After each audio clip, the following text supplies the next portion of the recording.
She sat there, on the cracked pavement at the edge of the busy street, her frail body hunched under a worn-out shawl that had once been white but was now the color of ash. The constant honking of vehicles, the hurried footsteps of people, and the bustling noises of the city seemed like a distant echo to her. She had become almost invisible in the chaos around her, a shadow among shadows, yet the few who glanced her way couldn't ignore the deep lines etched across her face, each one telling a story of struggle, sacrifice, and heartbreak. Her hands trembled slightly as she held out a small tin cup. But it wasn't her hand that drew the attention, it was her voice. The words that escaped her lips were few, but they carried a weight far greater than the rush of traffic or the chatter of passers-by. "I have no one," she said, her voice breaking slightly. "I have no home, no food, just memories." There was no plea, no exaggerated appeal, only a quiet, almost resigned confession of despair. People passed by, some ignoring her completely, their eyes glued to their phones or the life they were running toward. Others dropped coins into her cup, perhaps out of pity or guilt, but she didn't smile or nod. Her eyes remained distant, reflecting a life of hardships that no amount of money could fix. Her silence between words was more telling than anything she said. Every pause, every sigh, every quiver in her lips painted a picture of a life abandoned, a family lost, a society that had forgotten her. Her story, if anyone had cared to ask, was not a simple one. She had once been a mother, a wife, someone with dreams and laughter echoing through a home filled with warmth. But life had turned cruelly against her. Her husband had passed away many years ago, leaving her to care for her children alone. Poverty had been a constant companion, and even the little she earned could not sustain the family she loved. One by one, her children had drifted away, pulled into their own lives, leaving her to fend for herself in a world that had no place for the elderly and destitute. Yet, she did not complain. She did not curse her fate. She had learned to survive quietly, to endure silently, and to speak only when words could carry the truth too heavy to bear in silence. That day, as the sun dipped toward the horizon and the city lights flickered on, she sat there, her voice trembling as she spoke to the indifferent crowd around her. "I have no pride left, only hunger," she whispered, and in that whisper, the entire weight of her life seemed to settle into the tiny cup she held. A little girl, no older than 7, tugged at her mother's sleeve as they walked past. "Mom, why is she sitting there all alone?" the child asked, curiosity and innocence mingled in her tone. The mother didn't answer immediately, embarrassed by her own inability to provide comfort. She handed her daughter a coin and whispered softly, "Sometimes people sit in pain, and there is nothing we can do but offer what little we have." The girl's eyes lingered on the elderly woman, perhaps sensing the deep sorrow that no coin could soothe. As the evening turned colder, she wrapped her shawl tighter around her shoulders. Hunger gnawed at her stomach, yet it was not the hunger for food alone that ached, it was the hunger for recognition, for someone to see her not just as a figure on the street, but as a human being with a life, memories, and emotions. She had once been called Ma, a word full of love and respect, but now it echoed in the empty corridors of her mind as a reminder of what she had lost. A few people stopped briefly, taking pictures on their phones, some to post online later with hashtags about kindness or charity. She hardly noticed them, and she certainly did not understand the fascination with her suffering. The pity in their eyes was superficial, fleeting, and the coins they dropped into her cup were transient gestures in a world that had never truly acknowledged her existence. Night fell, and the streetlights cast long shadows that merged with her own. She had no place to go, no one to call, no bed to rest on. The city moved on around her, indifferent to the fragile human life sitting quietly on its edge. But in her heart, she carried a light that refused to be extinguished. Memories of her children's laughter, the scent of fresh bread from her own kitchen, the warmth of a shared meal with loved ones, these memories kept her going, even as the world seemed to forget her. A young man, dressed in a clean suit, paused as he walked by. He had seen her many times before but never stopped. Tonight, something in her expression, her quiet dignity in the face of destitution, made him linger. He dropped a few bills into her cup and knelt down to meet her eyes. "Are you okay, ma'am?" he asked gently, and for a moment, the city's noise seemed to fade. She looked at him, and for the first time in hours, her eyes softened. "I will survive," she said, more to herself than to him, "as I always have." There was no resentment in her voice, no bitterness, only a serene acceptance of life's trials.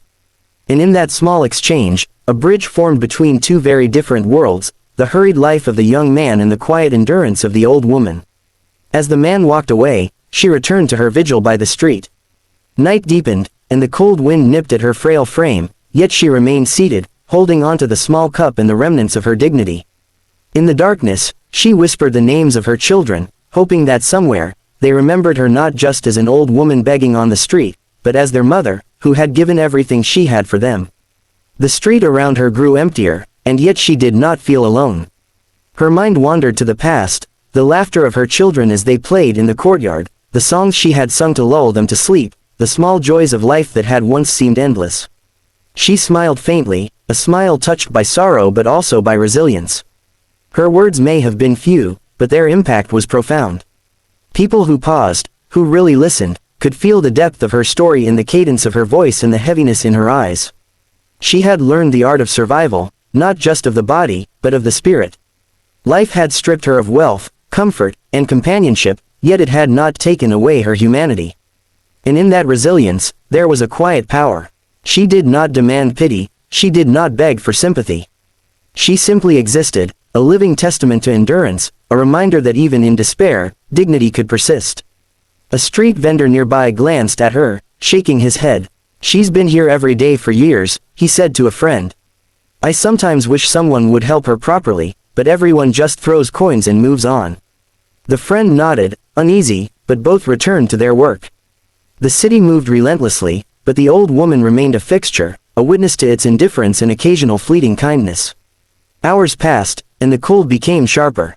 She huddled deeper into her shawl, trying to preserve what little warmth she had. Her voice, soft and almost musical in its fragility, whispered stories of her past to the empty street, the lullabies she sang, the prayers she offered, the love she had poured into lives that had now gone on without her. For anyone who cared to listen, there was a world of experience in her words, a lifetime of love, loss, struggle, and quiet triumphs hidden in plain sight. Some nights, children from nearby homes would peek through the fences and watch her, curious and fearful in equal measure.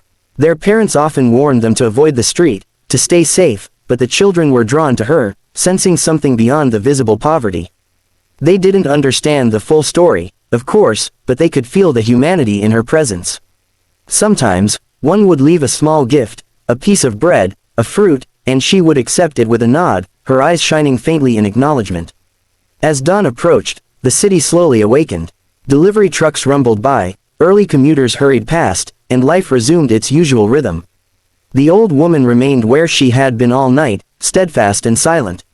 She had become part of the street, almost as much a fixture as the lampposts and the cracks in the pavement. Yet, she carried within her a world unseen by most, a rich tapestry of memories, pain, love, and endurance that no one could take away. She rose slowly as the first rays of sunlight touched her face, squinting against the light.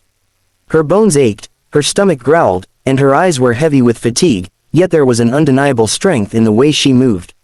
She had survived another night, and that survival, simple as it seemed, was an act of quiet heroism. Every day she faced the city, the indifference, and the cold, yet she continued, embodying resilience in its purest form.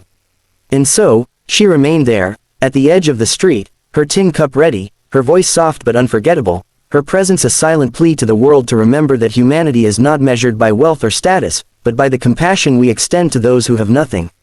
She was more than a beggar, she was a story, a lesson, a mirror reflecting the values of a society that often forgot the old, the weak, and the forgotten. In the faces of those who paused, in the coins dropped without thought, in the children's curious glances, she saw fragments of hope. Not for herself, but for the world around her, a hope that someday, someone would truly see her, truly understand her, and truly act with kindness that went beyond the fleeting gestures of charity.